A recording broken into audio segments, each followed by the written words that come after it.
The wise and compassionate 14th Dalai Lama was once quoted as saying, "If you want others to be happy, practice compassion. If you want to be happy, practice compassion." For the past 15 years, I've helped my husband care for my stepson who has Duchene Muscular Dystrophy, and because of his illness, he's wheelchair bound. Junior often suffers daily with pain and discomfort, but despite this, we still try to get him to go places and do things, change of scenery, so to speak. But we find as time goes on that Junior is less and less willing to do this. And part of the problem is that when we take Junior out into public, he often is ignored. People will bump into his chair like he's a piece of the furniture, and not even acknowledge him. And often children will stare. And I think this is because they just don't know how to communicate or talk to him. For this reason, I feel it is so important that we teach children young how to practice compassion. I believe by teaching children when they're young to practice compassion toward people with disabilities, not only will it make the lives of the people they touch happier, but it will make their lives happier as well. So come with me on a journey toward compassion. Let's talk about what compassion is. Why is it so important that we teach children young how to show compassion toward those with disabilities? And how can we teach them to show compassion? So let's start with the what. What is compassion? In a world that's so desensitized, compassion is often not shown, much less fully understood. In the Cambridge Academic Dictionary, it defines compassion as a strong feeling of sympathy and sadness for the suffering of others and a desire to alleviate that suffering. Now, it's important to note that compassion is not a behavior. Actually, compassion is an emotional response, which is a good thing because it is something that we're all born with, like empathy, and it can be cultivated. In a journal in 2004 by behavioral scientist Jason M. Canove, he noted that there are three facets to practicing compassion. The first facet is to notice or to be aware of someone's suffering. The second facet is to have a response, an emotional response, sadness, compassion, empathy for that person suffering.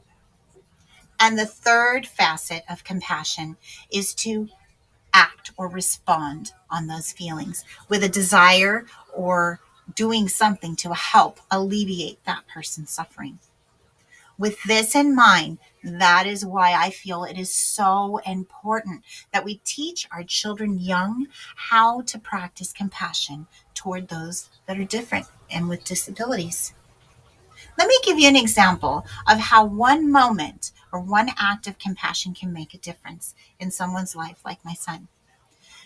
On one occasion, we took Junior to an aquarium. It was handicap accessible, and as we were there, we encountered a little boy, I'd say about 8 or 9 years old. And this little boy made eye contact with Junior. He smiled shyly and he waved. He was very cute. And it made all the difference in the world to Junior.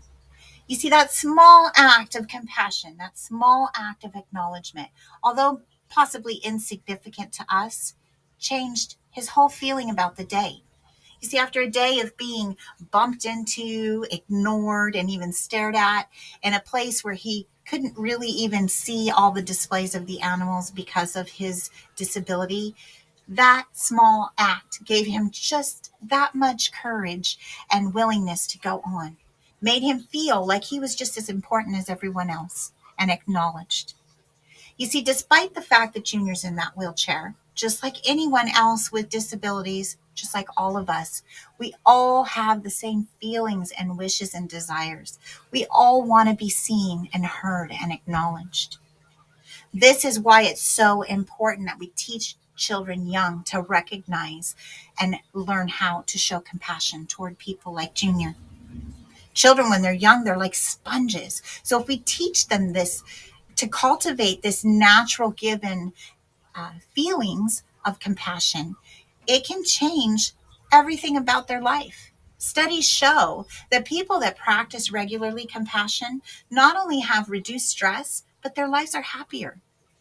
In a quantitative study done in 2021 called an exploratory qualitative study, they interviewed Sri Lankan students. And in those interviews, of those students, some of them did say that it still gave them unease or discomfort to practice compassion toward others.